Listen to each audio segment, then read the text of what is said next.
Hello everyone and welcome. This is Localization Addict. I'm Hagane and today I'm going to analyze some more Danganronpa. This time we'll get through at least the prologue, I promise. So without further ado, let's get started. As always, remember that there might be spoilers. Keep watching at your own discretion. 寒いんだって。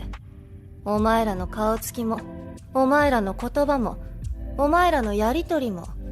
寒いそんなの流行ってないんだ。 Danganronpa is one of those games with an interesting and varied range of characters. What makes them interesting isn't just their personalities, physical attributes, or the role they play in the story, but also their language, the way they speak, their names, their quirks. They all show us something about each character.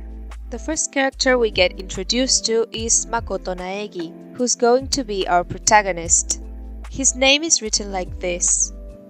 Naegi means seedling and Makoto means truth or honesty. This is truly remarkable considering that he is the only character we as players know with 100% confidence isn't lying throughout the game. He is also, in a way, the one seedling of hope left in the school. It's Makoto's positive personality that manages to make the other characters not fall into despair. His speech stands out to me as remarkably normal.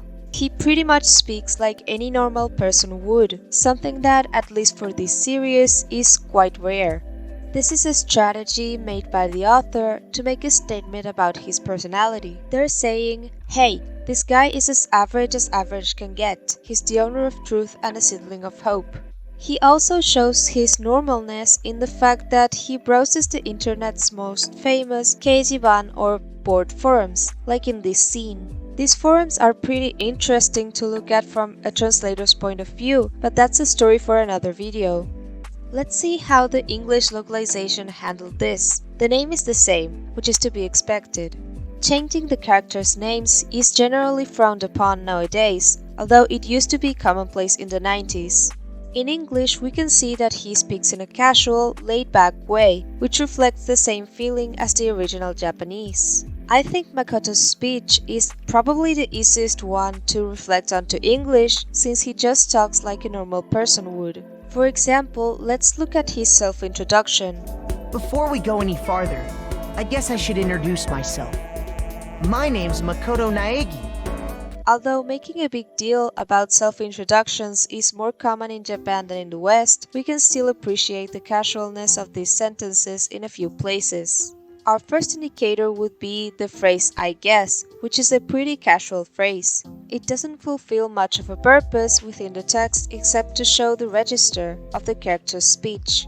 Our second indicator is the abbreviation of is in my name's Makoto Naegi. This is another subtle way to introduce casualness into the character's speech. It is in this way that the English localization manages to pass on to this feeling of normality to the target audience. I think it's incredibly awesome that we can get this much detail from just one line of dialogue. The next character we get introduced to is Sayaka Maizono. Sadly, she's also the first one to die in the game, so we don't get to see much of her.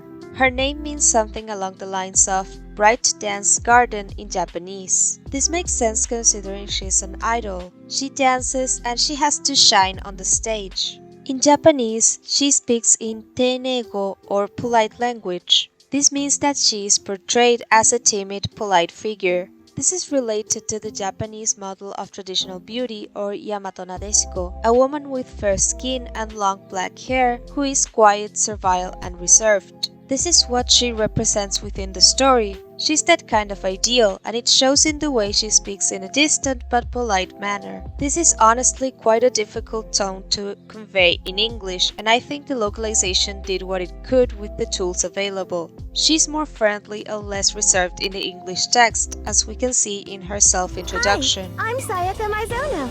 I look forward to getting to know you.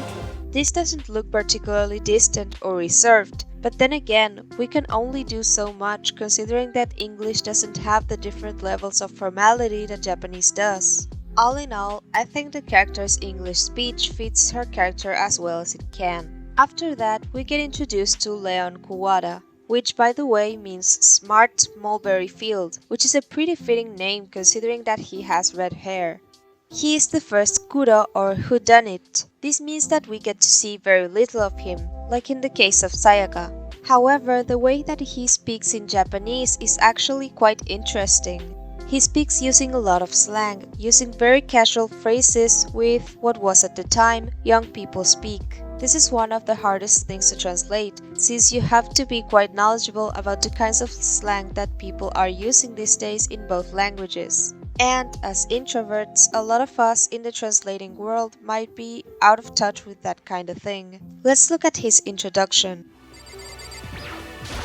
Yo, the name's Leon Kawada. What's up? It exudes informality, which is a good thing since it's the same effect as the original. Since this is a character that barely appears in the game, I don't have a lot more to say about him. However, I do commend the effort of the translators in conveying that informality and casualness in English. Moving on, I want us to take a look at Hifumi Yamada's introduction, as it's one of the more interesting ones. The original Japanese says, Yamada Hifumi. すべての始まりにして終わりになるもの。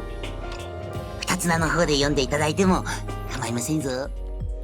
This roughly means Yamada Hifumi, the being where everything starts and everything ends.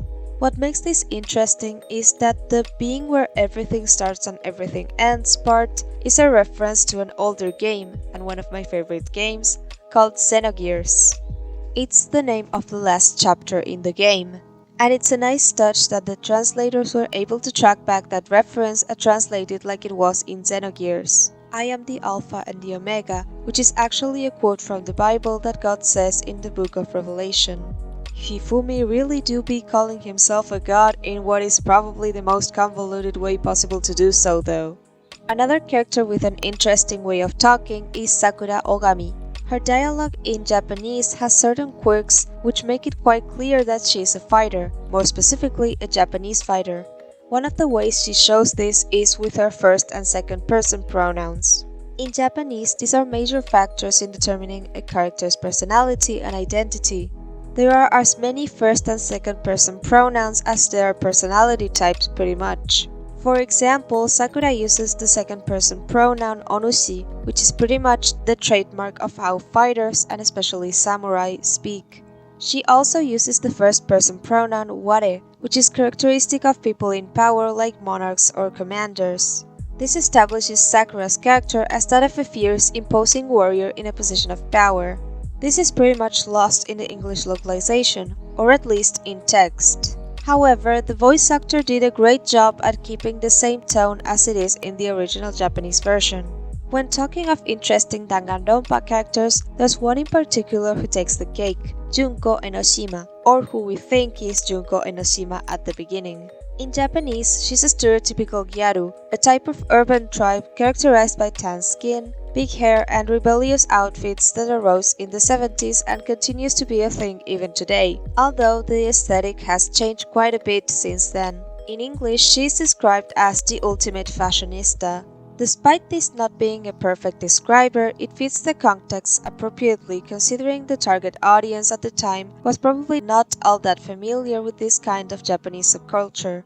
Even now, many people playing the game might give you a blank stare if you refer to Junko as a Gyaru. This is something very important to take into account when translating. Accuracy is not the only goal of localization. Your target audience needs to understand what is going on, and you as a translator are the bridge between the original text and your target audience. Going back to Junko, her way of speaking is very telling of the kind of character she is. She speaks in the way that a young teenage girl would speak, using tons of slang and abbreviations for everything, like for example an excessive use of jan, which roughly means isn't it. In the English localization, this is shown through the repeated use of some adverbs and interjections such as totally and like, which is commonly associated with the Valley Girl stereotype, at least in American English. Interestingly enough, The Gyaru subculture was loosely based on the Valley Girl stereotype portrayed in American movies. We've gone full circle. In this way, I think the English localization did a good job at conveying her character quirk through text. Of course, this video would be incomplete if I failed to mention the great Celestia Ludenberg or Celestia Ludenberg, Celes for short. She's the typical goth Lolita character, and this not only shows in her outfit but in her way of talking too. She often uses big words and talks in an overly formal way, kinda like royalty. The English localization does a surprisingly good job at keeping her character intact. She sounds overly formal, as we can see in her self-introduction. I do not think we have been introduced. I am Celestia Ludenberg. Here we can see how stiff her sentence feels because all the usual abbreviations are gone. I do not, we have been, I am. It's surprising how much that small detail changes the feeling of the sentence completely and how much it adds to her establishment as a character. I think this will be all for today. Stay tuned for part 4. If you like this video and would like me to make more videos like this, hit that like button and subscribe. See you next time!